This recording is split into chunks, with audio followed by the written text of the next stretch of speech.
The brain is its own kind of intellect. And we understand that because we all have a brain and we've been using it in school or been forced to use it. So we use it all the time. And business people have to use it, doctors have to use it, lawyers have to use it. Everybody has to use their brain all the time to do these things, right? And in life you have to analyze, problem identify, find solutions.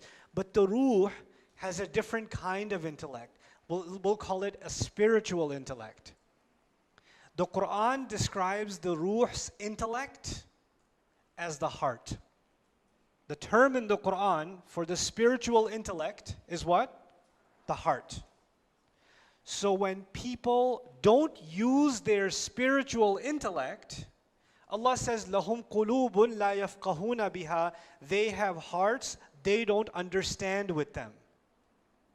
Listen to this. They have hearts they don't understand with them. And someone who doesn't understand the difference between alam al-amr and alam al-khalq comes to me and says, Ustad, how come it says the heart thinks? The heart doesn't think, the brain thinks. The Quran is wrong about that, biologically speaking. Yes, Sylvester, you are right about that.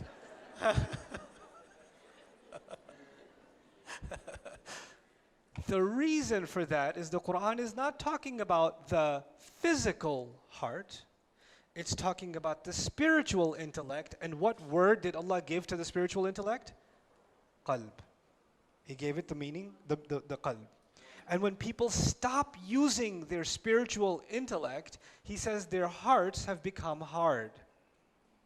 Or He says their hearts are covered, they're not using them. Or their hearts are even dead.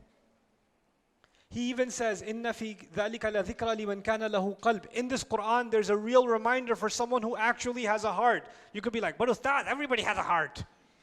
Yeah, but some people have abandoned their spiritual intellect. They've abandoned their other heart. They're only using this one, not this one. You understand? Okay. Now, it's analyzing. The spiritual heart is also analyzing. But it's not analyzing for food, and it's not analyzing for shelter or clothing or more money. It's not analyzing for that. It's analyzing to fill some other kind of void. Because the physical body gets hungry, the physical body gets thirsty, the physical body has physical, sexual urges, the physical body wants to preserve itself, safety. Those are all needs of the physical body and the physical mind. But the spiritual heart is looking for spiritual food. So you're going to go have the best food with your friends, and you had a great time, but you're feeling an emptiness inside. And that's because your spiritual intellect is analyzing and saying, I didn't find what I was looking for. And then I'm going to go somewhere else and find it. And then I'm going to try to find it somewhere else and find it somewhere else. You guys should look up Abdullah Rothman if you don't know who that is. Abdullah Rothman, R-O-T-H-M-A-N. One of the most amazing human beings on this planet, by the way. So his story, listen to his story. I'll tell you a brief synopsis of his story. He comes from a family of, great psychologists and pioneers in psychology.